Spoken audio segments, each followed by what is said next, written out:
यूँ तो एक पत्रकार की जिंदगी में बहुत सारे लम्हे आते हैं, लेकिन कुछ ऐसे होते हैं कि उसे खुद भी इस बात का विश्वास नहीं होता कि वो जो कर रहा है, जहाँ वो मौजूद है, जो वो कह रहा है, वो सब कुछ सच है। क्योंकि किसी का जहन गर्मी की तरफ नहीं है, परेशानी की तरफ नहीं है, सबके दिल जुड़े हुए हैं उस 86 बरस के ज़ईफ इंसान के साथ जो अमेरिका और इसराइल के अत्याचारी हमलों में शहीद हुआ है। जो दुनिया के देशों के लोग यहाँ आ रहे हैं और जो नहीं आ रहे हैं, वो दोनों क्या मैसेज दे रहे हैं? आज आप खुद देखेंगे पूरे ईरान में, पूरे तेहरान में आपको जो भी नजर आएगा वो सोगवार नजर आ रहा है। अगर किसी जवान को देखेंगे तो बिल्कुल ऐसा लगेगा कि जैसे उसके सर से बाप का साया उठा हो।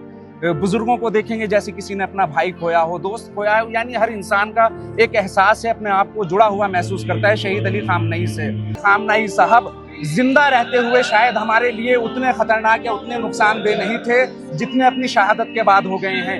खामनेई साहब हमेशा से सच्चाई के अलंबरदार रहे और ट्रंप के किरदार को देखते हुए उन्होंने स्पष्ट रूप से कहा था कि मैं ट्रंप को इस लायक भी नहीं समझता कि उनके किसी मैसेज का, किसी संदेश का और किसी खत का जवाब दूं। और आज ये पूरा मंजर इस बात को फिर से साबित कर रहा है कि वो इंसान जो अपने किरदार का सच्चा था, जो नैतिक था, जिसका अखलाक वाकई वही अखलाक था जो इस दुनिया का बनाने वाला इंसान से चाहता है, तो पूरी दुनिया उसे सलाम करती है। आज भी यही पैगाम पूरी दुनिया को जा रहा है। आप सबका स्वागत है इस खास कार्यक्रम में। मैं वेलकम कर रही हूँ आपका तेहरान से। यूँ तो एक पत्रकार की जिंदगी में बहुत सारे लम्हे आते हैं, लेकिन कुछ ऐसे होते हैं कि उसे खुद भी इस बात का विश्वास नहीं होता कि वो जो कर रहा है, जहाँ वो मौजूद है, जो वो कह रहा है, वो सब कुछ सच है। मैंने एक हफ्ते पहले भी नहीं सोचा था मैं यहाँ ग्रैंड मुसल्ले पर खड़ी हूँ। मेरे पीछे आप जो देख रहे हैं वो इमाम अली खामेनेई, उनका जनाजा इस वक्त यहाँ मौजूद है। आप मेरे सामने आवाज़ जो सुन रहे हैं वो ये भी सुन रहे हैं कि किस तरह से जो अलग अलग कुरान की आयतें हैं वो पढ़ी जा रही हैं। मेरे साथ इस वक्त फ्रेम में गयूर मलाई साहब मौजूद हैं, हिंदुस्तानी हैं लेकिन यहाँ पर रिसर्च स्कॉलर हैं, इस्लामिक एजुकेशन की पढ़ाई आप पढ़ रहे हैं। इनके ज़रिए मैं समझने की कोशिश करूँगी कि ये लम्हा हमारे लिए कितना अहम है। जो शिया आबादी है पूरी दुनिया की, शिया मुस्लिम आबादी, उसके लिए, ईरान के लिए, हिंदुस्तान के लिए भी, और एक इस्लामिक हिस्ट्री के हिसाब से भी कितना अहम है, ये हम समझने की कोशिश करेंगे। गयूर साहब, सबसे पहले मुझे बताइए कि ग्रांड मुसल्ला जो ये हम जहाँ खड़े हुए हैं, ये कितना ऐतिहासिक है? सबसे पहले तो बहुत बहुत शुक्रिया कि आपने इस काबिल समझा कि मैं अपनी बात को अपनी हिंदुस्तानी जनता तक पहुंचा सकूं। जहां इस वक्त हम मौजूद हैं ये खुद एक ऐतिहासिक पल भी है, ऐतिहासिक जगह भी है।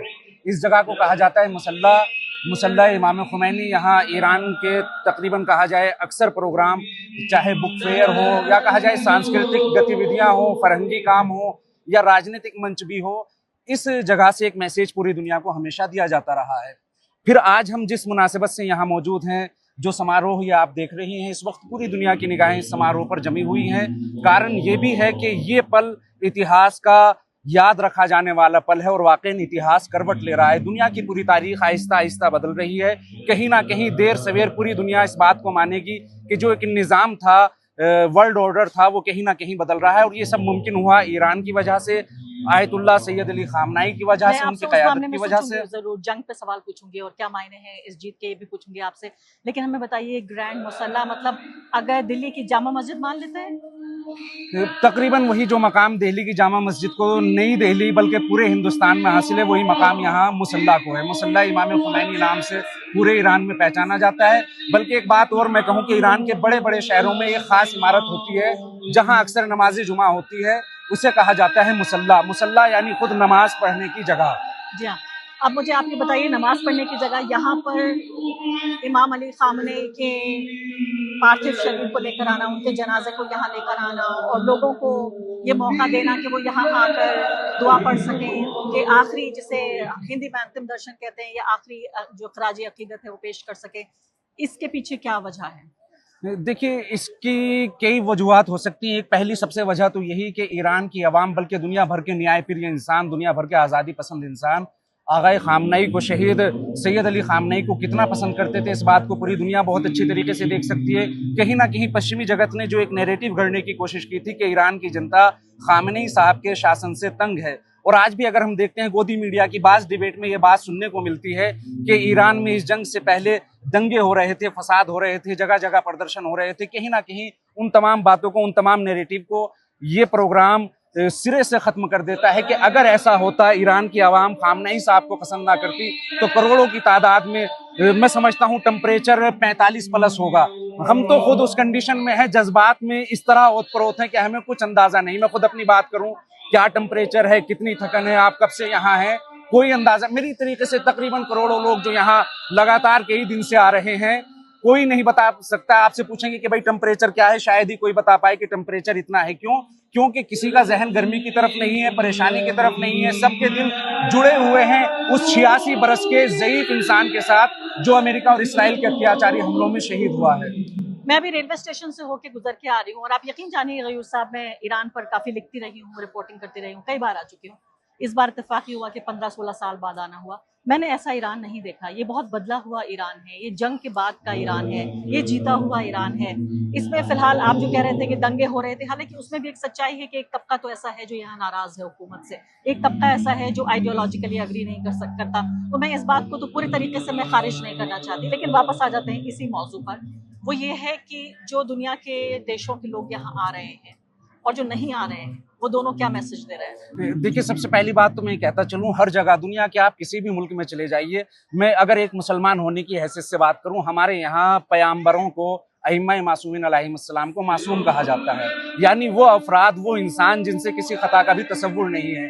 तमाम पब्लिक, तमाम जनता उनसे भी राजी नहीं होती है, विरोध उनका भी होता रहा है। और उनकी हुकूमत के ज़माने में भी जिनको मसलन हुकूमत मिली, इमाम अली अलैहिस्सलाम 5 साल हुकूमत करते रहे, तो उनके यहाँ भी विरोध था।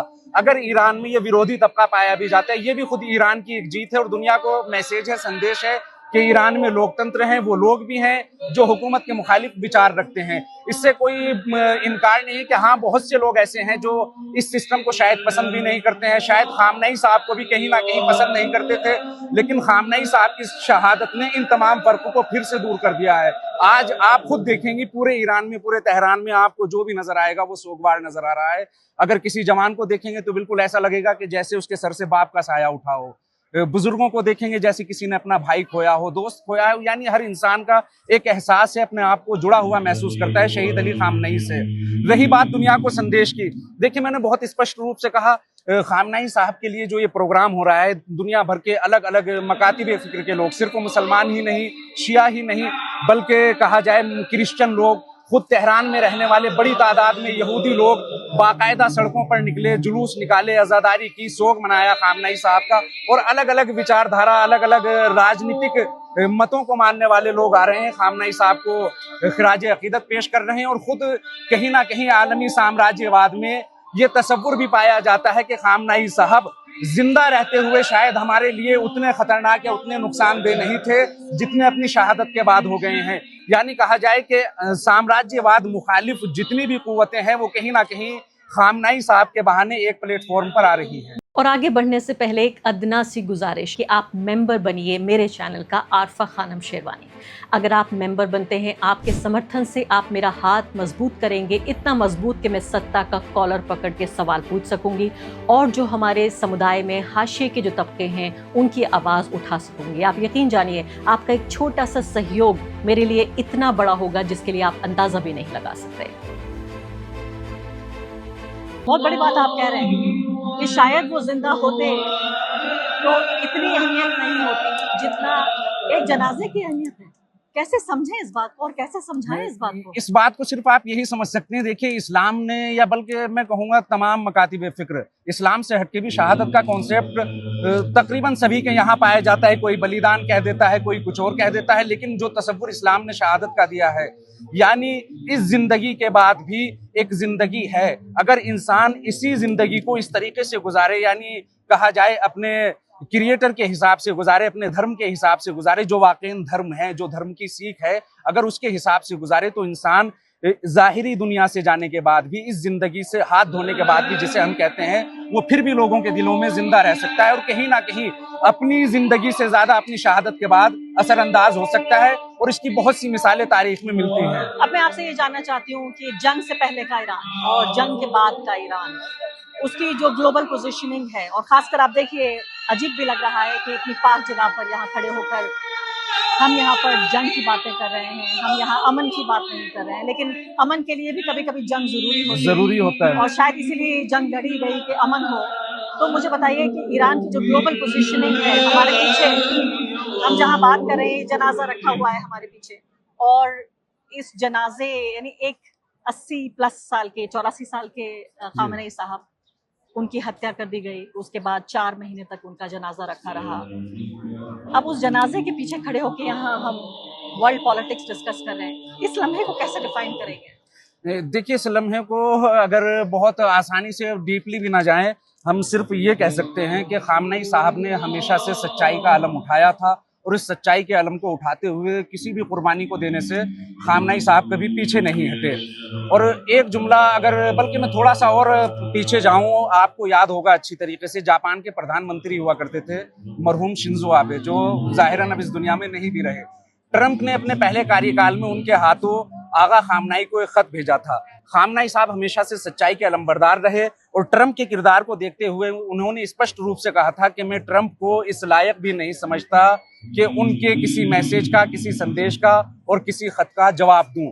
यानी उस जमाने से लेकर अब तक भी जब पूरी दुनिया का फिशार, पूरी दुनिया का दबाव ईरान पर था, उस वक्त भी खामनेई साहब के रवैये में कोई बदलाव नहीं आया। यानी अगर इंसान सच्चाई पर अडिग रहे, अगर इंसान सच्चा हो, अगर इंसान का चरित्र बलवान हो, अगर इंसान के पास नैतिकता हो, तो पूरी दुनिया उसे झुका नहीं सकती, बल्कि उसके जाने के बाद भी पूरी दुनिया उसे सलाम करती है, खराज अकीदत पेश करती है। और आज ये पूरा मंजर इस बात को फिर से साबित कर रहा है कि वो इंसान जो अपने किरदार का सच्चा था, जो नैतिक था, जिसका अखलाक वाकई वही अखलाक था जो इस दुनिया का बनाने वाला इंसान से चाहता है, तो पूरी दुनिया उसे सलाम करती है। आज भी यही पैगाम पूरी दुनिया को जा रहा है। अब आखिरी 2-3 सवाल आपसे पूछना चाहती हूँ हिंदुस्तानी ऑडियंस के पॉइंट ऑफ व्यू से। शायद हो सकता है हम बहुत ही कम जो जर्नलिस्ट हैं उनमें से एक हैं, और खासकर ऐसे जो लिबरल मीडिया यूट्यूब से जो आए उनमें शायद नहीं आए, तो इसका अंदाजा आप लगाइए कि कितनी बड़ी तादाद में लोग इस कार्यक्रम को देख रहे होंगे। और उनमें से बहुत सारे ऐसे लोग हैं, लाखों की तादाद में, जो खुद आना चाहते थे इस जनाजे में, उनको आखिरी सलाम पेश करने के लिए, खिराज अकीदत पेश करने के लिए। ये जो कनेक्शन है हिंदुस्तान का ईरान के साथ, अयतुल्लाह खामनेई के साथ, सुप्रीम लीडर के साथ, इसको आप कैसे देखते हैं? देखिए, आयतुल्लाह खामनेई साहब का मैं एक बात पहले स्पष्ट करूं कि पूरी दुनिया के इंसानों के साथ, बल्कि कहा जाए पूरी दुनिया के वो इंसान जिन्हें कमजोर रखा गया, जिसके लिए उर्दू में एक इस्तिलाह इस्तेमाल की जाती है मुस्तज़फ़ीन, जिन्हें कमजोर बनाया गया, जिनके हुकूक छीने गए, अधिकारों को रोंदा गया, उनके साथ खामनेई साहब का एक दिली कनेक्शन था। लेकिन ये कनेक्शन हिंदुस्तान के साथ बहुत ज्यादा मजबूत था। मैं सिर्फ एग्जाम्पल के तौर पर इतना बयान करूं, खामनेई साहब जब ईरान की इस्लामी क्रांति कामयाब होने के बाद हिंदुस्तान के सफर पर गए, और इस बात को बहुत अच्छी तरीके से हमारा हिंदुस्तानी समाज जानता भी है। आप साउथ इंडिया में एक जगह है अलीपुर, खामनेई साहब जब अलीपुर पहुंचे तो वहां वाकया ये पेश आया कि किसी खातून की, एक महिला की मौत हो गई। मौत का सबब यह था कि डिलीवरी का टाइम था और उन्हें वक्त पर हॉस्पिटल नहीं पहुंचाया जा सका। तो खामनेई साहब इस घटना से इतने प्रभावित हुए थे कि उन्होंने उसी के बाद बीड़ा उठाया कि अलीपुर में हॉस्पिटल होना चाहिए। कहाँ हिंदुस्तान का एक छोटा सा इलाका अलीपुर, कहाँ ईरान का एक सुप्रीम लीडर अली खामनेई। आपकी निगाहें या आपके लिए हिंदुस्तानी लोगों का, बल्कि मैं कहूँ पूरे इंसानियत का दर्द इतना था, जब तक अलीपुर में हॉस्पिटल नहीं बन गया आप चैन से नहीं बैठे। उसके अलावा आपने जो हिंदुस्तान के अलग अलग शहरों के दौरे किए, उसको यहाँ किताब की शक्ल में भी जमा किया गया, नाम दिया गया है, अगर मैं गलती ना करूँ, सुबह 9। यानी हिंदुस्तान से इतनी कनेक्टिविटी थी, हिंदुस्तान से इतना लगाव था। आगा खामनेई अक्सर अपने बयानों में कहते थे कि मैं हिंदुस्तान में अपार संभावनाएं देखता हूँ, हिंदुस्तान में बेशुमार सलाहियतें हैं, लेकिन जरूरत यही है कि जिस तबके को, जिन लोगों को दबाया गया है, कुचला गया है, जिनके अधिकारों को रोंदा गया है, जरूरत यह है कि हम उनके लिए काम करें, उनको फ्रंट पर लाएं और उनके अधिकारों की रक्षा करें। बहुत सारे ऐसे लोग कार्यक्रम देख रहे हैं जो मुसलमान नहीं, लेकिन फिर भी वो बड़े फैन हैं अयतुल्लाह अली खामनेई के, और खासकर ईरान ने पूरी दुनिया में जो अपनी जगह बनाई है ऐसे वक्त में। आप मुझे ये बताइए कि क्या आप उनको एक ऐसे आइकन के तौर पे भी देखते हैं जो इंपीरियलिज्म के खिलाफ था, जो कॉलोनियलिज्म के खिलाफ था? भारत का हमारा सैकड़ों साल का इतिहास रहा है, जब हम गुलामी के बूट के नीचे हमने जिया है। हम जानते हैं गुलामी क्या होती है, हम जानते हैं कॉलोनियलिज्म की जो ब्रूट पावर है वो क्या होती है। क्या पूरी दुनिया में जो लोग हैं, और खासकर हिंदुस्तान के लोग, एक साहब ने सिक्योरिटी के जानकार हैं, वो मेरे जानने वाले, इसलिए उनका नाम नहीं ले रही हूँ, बदनाम हो जाएंगे, उन्होंने कहा कि हमें ये याद रखना पड़ेगा कि सुप्रीम लीडर ईरान के सुप्रीम लीडर हैं, हिंदुस्तान के नहीं। तो उनका जो लोगों ने जवाब दिया, उन्होंने कहा कि ये बताइए गांधी किसके हैं, ये बताइए गौतम बुद्ध किसके हैं। तो और उन्होंने बड़े बड़े लोगों का नाम लिया कि जो बड़े, यानी कि जिन्होंने रेसिज्म के खिलाफ लड़ा, उन लोगों का जिक्र किया। यासिर अराफात का उन्होंने जिक्र किया कि ये बताइए कि ये किस मुल्क के हैं। तो क्या अयतुल्लाह अली खामनेई की वो जगह आप देख रहे हैं कि गांधी या यासिर अराफात या इस तरह के लोगों में? देखिए, मैं एक बात कहूँ, महात्मा गांधी हिंदुस्तानी भले थे, लेकिन वो हिंदुस्तान के नेता नहीं थे, वो पूरी दुनिया के नेता थे। उसी तरीके से नेल्सन मंडेला भले से अफ्रीका में पैदा हुए हों, साउथ अफ्रीका में, लेकिन वो सिर्फ साउथ अफ्रीका के लीडर नहीं थे, पूरी मानवता के लीडर थे। इसी तरह आयतुल्ला खामनई ईरान में जरूर पैदा हुए, ईरान के सुप्रीम लीडर जरूर थे, लेकिन मैंने अक्सर एक बात कही अपनी इस गुफ्तगू के दौरान भी कि आयतुल्ला खामनई का दिल इंसानियत के लिए धड़कता था। जहां भी इंसान मजलूम होता था, आयतुल्ला खामनई ने वहां आवाज उठाई। मैं सिर्फ हिंदू मुस्लिम की बात ना करूं या क्रिश्चियन या सिख लोगों की बात ना करूं, खुद हमारे मुसलमानों में बहुत से लोग ये कहते हुए मिल जाते हैं कि भाई खामनई साहब के लिए हम क्यों गमज़दा हों, हम क्यों शोक मनाएं, वो तो शियों के लीडर थे।